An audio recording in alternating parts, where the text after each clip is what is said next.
Part 2 of Topic 4 Study Guide. So I'm on number 6.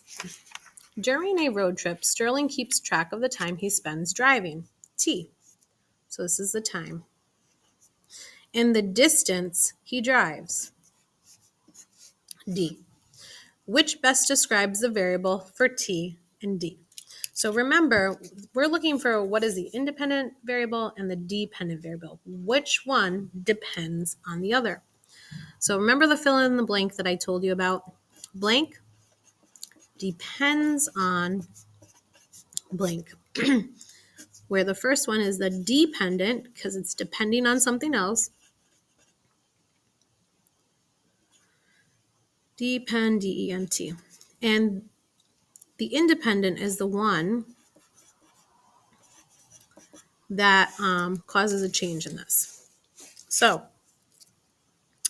the variable D is the independent variable. So D is distance.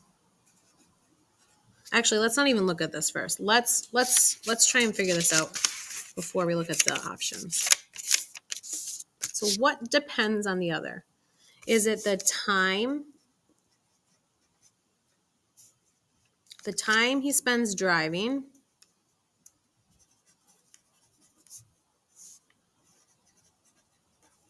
That depends on the distance he drives? Or is it the distance that he drives depends on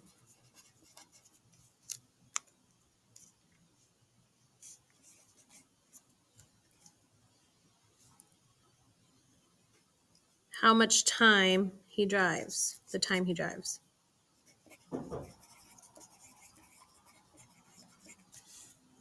Okay, so let's say he goes 1 mile. Or sorry, let's say he only has 20 minutes. And he goes, he's on the highway. Let's say he goes 15 miles in 20 minutes. But another trip, he drives to Florida, and it's like 500 hours.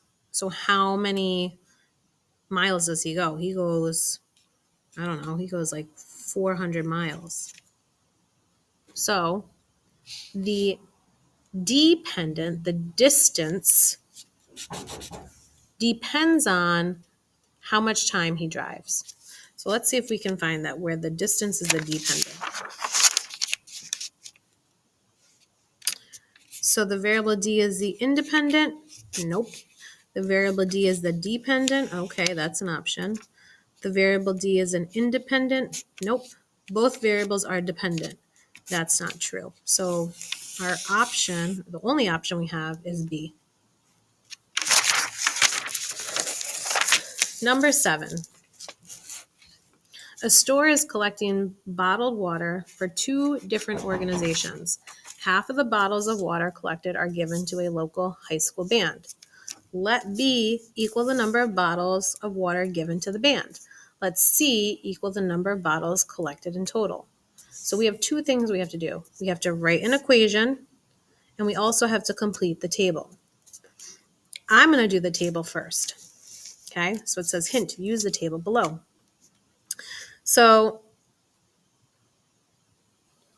if I have 5, let's look here because this one I can compare both of these. If I have 13 bottles given to the band, how many were collected in total? So I'm going to go this way, 13 to 26. I'm increasing, so I'm either multiplying or adding.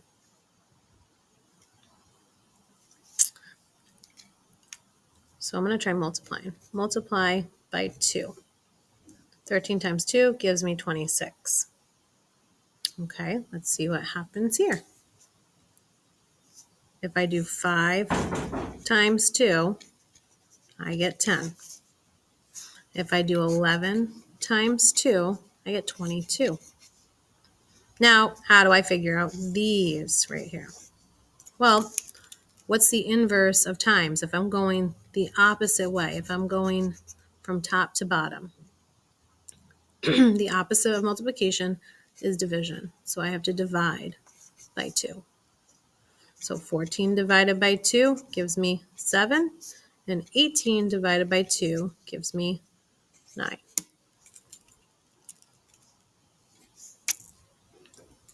So now I can figure out what is an equation that I could use.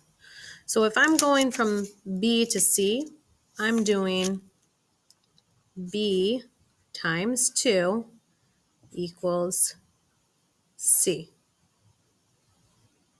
Or you could write it as 2B equals C. Those are the same thing.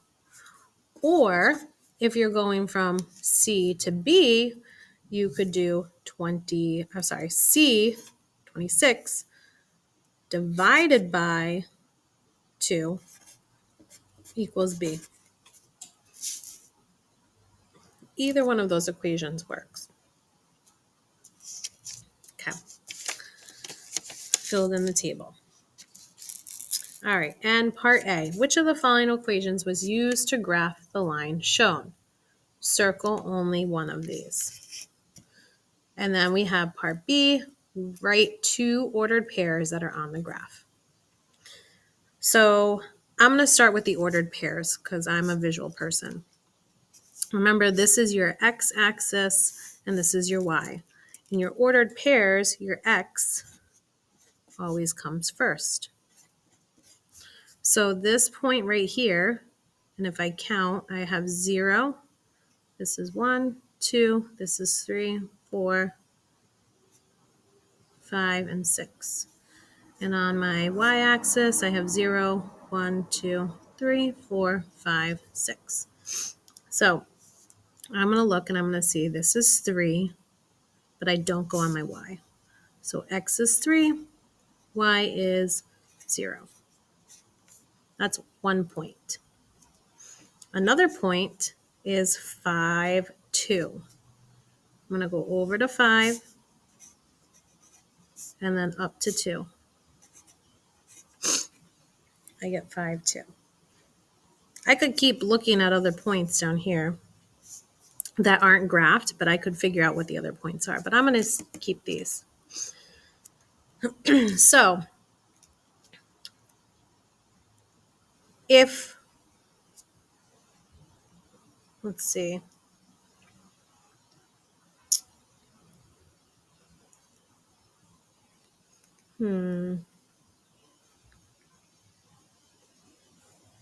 So let's look at this one. Y equals x divided by 3. So I'm going to plug these in for that. Y equals x divided by 3. So y is 0 equals x 3 divided by 3. When I plug in these 2 points, this ordered pair, into the x and the y, does this make sense? Does 3 divided by 3 equal 0? No. So it can't be this one. How about B? Y equals 3 times x. Y was 0. 0 equals 3 times x was 3. Is 3 times 3 0? No, it's 9. So that's not true. How about the next one? Y equals x plus 3. Y was 0. X was 3. Does 3 plus 3 equal 0? No. So that's not true. How about the last one? It has to be the last one. There's no other options. Y equals x minus 3. Y was 0. X was 3. Does 3 minus 3 equal 0? Yes. So this is the equation that I want to use. So I figured that out by looking at what are my ordered pairs. I could have used this one to plug into, but I chose to use 3 and 0. All right, the last question. What is the value of x in the equation x minus 3/4 equals 5 and 1/6. So draw the line, circle your variable. We have minus 3/4, so I have to do the inverse operation, which is plus 3/4. That cancels, I'm left with x. Now I have 5 and 1/6 plus 3/4 because I have to do the same thing on the other side. I can't add these because this is a 6 and this is a 4. So I have to have the same denominators. So I'm going to make, I know that a common multiple of 6 and 4 is 12. So I'm going to use 12 as my denominator. All right, so 6 times what gives me 12? 2. And I have to do the same thing on the top to make an equivalent fraction. 1 times 2 is 2. All right, next fraction. 4 times what gives me 12? 4 times 3. I have to do the same thing, multiply by 3 on the top to get an equivalent fraction. 3 times 3 is 9. So I have 9/12. Can't forget the whole number. So I have 5 and 2/12 plus 9/12. 5 and 2/12 plus 9/12. Okay, well 9, I can add it because they're the same denominators. 9 plus 2 is 11. And the denominator stays the same. And 5 plus nothing, there's no whole number, is 5. So x equals 5 and 11/12. Please make sure you study before your test.